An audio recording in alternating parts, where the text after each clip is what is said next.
या ठिकाणी आयोजित केलेला आहे देवकी भवन या विजयनाथ मंदिरात। तर आपण त्या ठिकाणी सर्वांनी आपल्या आई बाबासह शक्य असल्यास आपल्या मैत्रिणींना मला जास्तीत जास्त मुलींवर फोकस करायचा आहे, कारण मुलींचं मन बदललं, मन परिवर्तन झालं।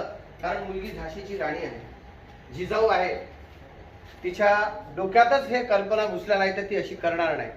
आणि ती जर अशी केले नाही तिनं तर ती नक्कीच कलेक्टर कुठल्या मोठ्या मोठ्या अधिकारी बनणार आहे।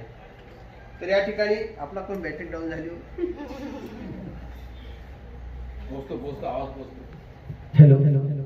तर या ठिकाणी आपण हा कार्यक्रम आयोजित केलेला आहे देवकी भवन 4 भुजनाथ मंदिरात। माझी कडकडीची नम्र विनंती आहे, हात जोडून नम्र विनंती आहे की आपण त्या कार्यक्रमाला या ठिकाणी यायचं आहे। आणि परिवर्तन नक्कीच होणार आहे, परिवर्तन नक्कीच होणार आहे जर आपण ते